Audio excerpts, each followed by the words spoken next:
अहम खबर तव्हांखे ॾींदासीं। Sindh building control authority Karachi जे 18 रिहायशी मनसूबनि खे गैर कानूनी करार ॾेई छॾियो आहे। शहरियुनि खे गैर कानूनी करार ॾिनल मनसूबनि में ख़रीदारी ऐं विकिरो न करण जी सलाह ॾिनी वई आहे। सुरजानी टाउन जी Zubedar residency, Fatima residency, Mahmood residency, Fatima dream city, Surjani dream city, Korangi town, Malik residency ऐं ॿियनि मनसूबनि खे गैर कानूनी करार ॾिनो वियो आहे। तव्हांखे अहम ख़बर ॾियूं पिया। Sindh building control authority Karachi जे 18 रिहायशी मनसूबनि खे गैर कानूनी करार ॾेई छॾियो आहे। शहरियुनि खे गैर कानूनी करार ॾिनल मनसूबनि में ख़रीदारी ऐं विकिरो न करण जी सलाह ॾिनी वई आहे। सुरजानी टाउन जे Zubedar residency, Fatima residency, Mahmood residency, Fatima dream city, Surjani dream city, Korangi town, Malik residency ऐं ॿियनि मनसूबनि खे गैर कानूनी करार ॾिनो वियो आहे। तव्हांखे अहम ख़बर ॾियूं पिया नाज़रीन। Sindh building control authority Karachi जे 18 रिहायशी मनसूबनि खे गैर कानूनी करार ॾेई छॾियो आहे। शहरियुनि खे गैर कानूनी करार ॾिनल मनसूबनि में ख़रीदारी ऐं विकिरो न करण जी सलाह ॾिनी वई आहे।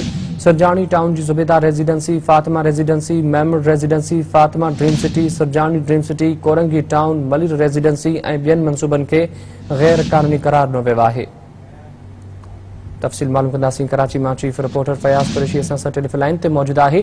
Fayaz, Sindh building control authority Karachi जे 18 रिहायशी मनसूबनि खे गैर कानूनी करार ॾिनो आहे। कहिड़ा प्रोजेक्ट्स उन में शामिल आहिनि?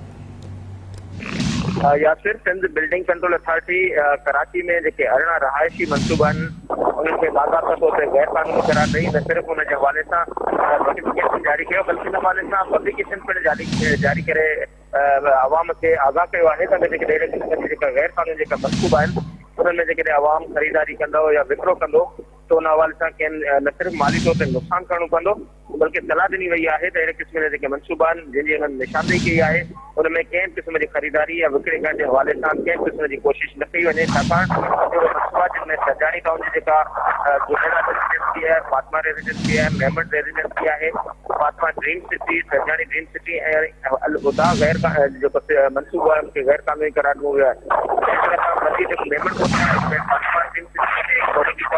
रेजिडेंसी है, मंगोपीर में मरवा हिल्स विलाज है, मेहरान हाईवे ते रमीसा सिटी है, उनके गैर कानूनी करार ॾिनो वियो आहे। जैसे गुलशन मेहमार में अल आरिफ रेजिडेंसी है, जमीला ग्रांड है, गेटवे ग्रीन सिटी है, सुप्रीम सिटी है, माउंटेन व्यू सिटी है, अहिड़े नमूने सां MA एक्सलेस आधार आइको सिटी ऐं आइमा आर्किड जेके गैर कानूनी करार ॾिनो वियो आहे। सिंध बिल्डिंग कंट्रोल अथॉरिटी पारां आवाम खे मशवरो ॾिनो वियो आहे कि जेके अहिड़े क़िस्म जे जेके मनसूबा आहिनि गैर कानूनी उनमें गिरफ़्तारी कई वई त कंहिं न सिर्फ़ु माली तौर ते नुक़सानु करणो पवंदो, बल्कि माली में पिणु अदालत में अहिड़े क़िस्म जा जेके मनसूबा जिनखे गैर कानूनी करार ॾिनो वियो हुयो पर उन्हनि में आवाम जेका ख़रीदारी कई त उनखे जेको वॾो माली नुक़सानु खणणो पियो हो ऐं न सिर्फ़ु नुक़सानु खणणो पियो बल्कि उन्हनि जा क्लेम जेके आहिनि उहे पिणु न थी सघिया।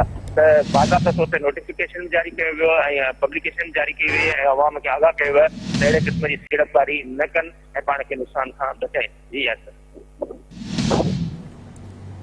ठीकु आहे फयाज़।